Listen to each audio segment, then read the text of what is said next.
Welcome to the Fantasy Football Profit Podcast, hosted by Craig Phillips and Jeff Torrey. Visit us at fantasyfootballprofit.com. And now your hosts, Craig and Jeff.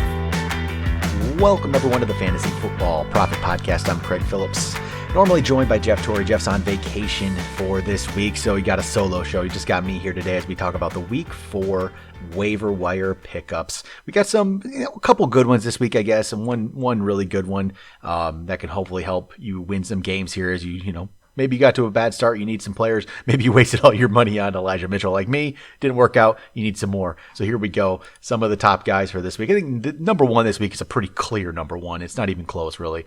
It's Chuba Hubbard, Carolina. Christian McCaffrey is going to be out for a few weeks. We don't know how long. It looks like at least 2 games. But either way, if you need a running back for this week, for next week, especially if you had McCaffrey and you didn't have Hubbard, go get Hubbard. You need Hubbard. That's the problem, though. This is only a couple week thing here. This isn't a long-term play. So there really isn't like a lot of huge long-term plays this year, at least not at running back, or this week. Not at running back there isn't, but Hubbard, if you need a guy for this week, you go pick him up. He's an okay back. He's not special, but if they use Hubbard in the same role and the same amount of volume as they use McCaffrey, he's going to be good. And he was good enough last week when he came in. He should be fine. Yeah, he's not going to be Christian McCaffrey for you, but look what Mike Davis did. Mike Davis was good enough last year when he had the opportunity. Again, I don't think Mike Davis is that special either. Hubbard, just an average running back, but he's going to get it done if you give him opportunity. And I think that's what you'll see here this week. Other pickups. Emmanuel Sanders, pretty good game there for Buffalo. He's looking solid. I mean, he just keeps going. Is he 34 years old now? Still going. He's the clear, not only 2 option. He's the big play option, right? Because obviously you got Diggs. You still got Beasley, who's getting a lot of targets. Sanders is definitely going to play. He's kind of carved out a role and replaced Gabriel Davis.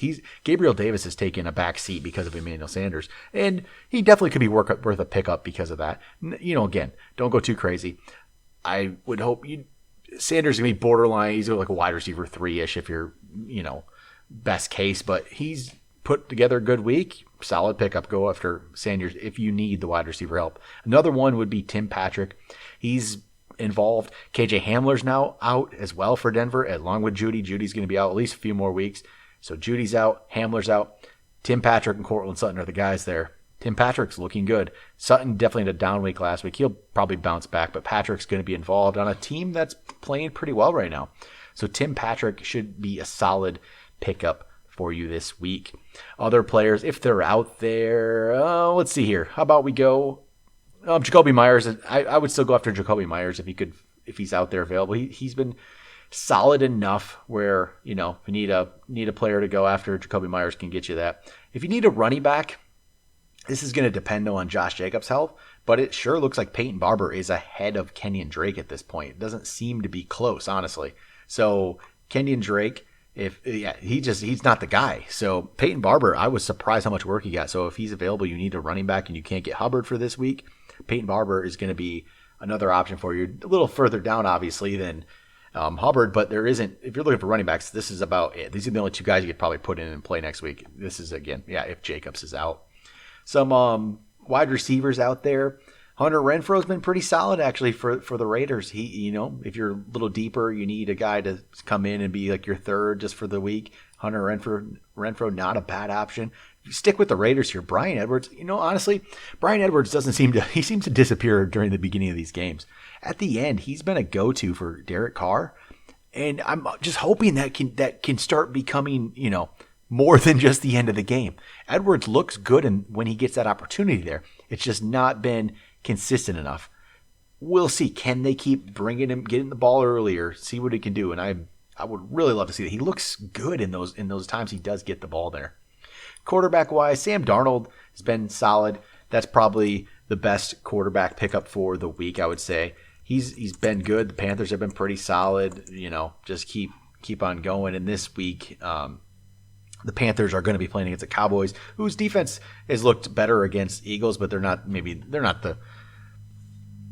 not scared of Dallas, right? You're just really not. But Sam Darnold's been solid. Other quarterbacks, Daniel Jones he's getting rushing yards. He didn't get any touchdowns last week, which is the part that bothers you. But the rushing yards are there, and it saves his day, makes him a little better. Even last week, he still had a solid 16 points probably in without a touchdown. If he adds a touchdown too, it's a very solid game for him. So Daniel Jones still an option for you as well. Depending on your league, Christian Kirk could still be available. If he still was, go get him. Christian Kirk's been looking good. If he still happens to be out there, go pick him up. AJ Green could be a stopgap if you need a wide receiver. I'm not so sold on it. A lot of this, his numbers were, I think, more to do with DeAndre Hopkins was a bit hobbled, even though he was playing. So AJ Green, I'm not sold on that yet, but keep an eye, I guess, if you need to. Terrace Marshall for Carolina, another one just to look at. He's, at this point, he's outperforming Robbie Anderson. We've got to see if that continues or not, but Terrace Marshall, one to look at as well. And then Jeff Wilson is an interesting player to me. Shouldn't be too much longer. It's still probably a month away or so before he can come back. I believe maybe it was week 7, possibly, where Jeff Wilson can come back. Maybe I'm wrong on that, but either way, 49ers have had a tough time at running back. Elijah Mitchell obviously got hurt. Trey Sermon, they just don't seem to want to go to Sermon. He did get a touchdown the other night, but they really don't want to use him, it seems like. Something about it, they used Kyle Juszczyk a lot in that game and tried not to use Sermon as much. So Jeff Wilson, when he comes back, it really feels like he's going to get a good opportunity if and when that happens. And he could be a guy that becomes a league winner down the stretch if he gets the chance. And he very well might. If Mitchell is still hurt, even if he comes back, if he's not impressing, if Sermon's not doing anything, Jeff Wilson could get a good shot. He did well last year down the stretch and would not be surprised to see him get another shot at that and do it again. And go find him, especially if you have an IR spot. If Jeff Wilson's not picked up in your league and you have an IR spot, go get him, put him on the bench, put him on the IR. It's a definitely good position for you. But all right, that'll do it for today's waiver wire. Quick edition of the waiver wire show, throwing some names at you out there. We'll be back. I'll be back tomorrow with the mailbag episode of the show. So if you have your mailbag questions, go to Instagram.com/fantasyfootballprofit. I'm going to put a post up tomorrow. Put all your comments on there, all your questions. I'll get to them. If you're not on Instagram, you want to email them, it's fantasyfootballprofit@gmail.com. I'll get to all those. And if you're listening on YouTube, youtube.com/fantasyfootballprofit, comment on this episode on the Waiver Wire Show with your questions. I'll get to every question I got out there. It's just me. I have nothing but time to answer questions for you tomorrow. Your start-sit questions, your trade questions, rest of the season questions, how I think about players, whatever you got, get the questions out.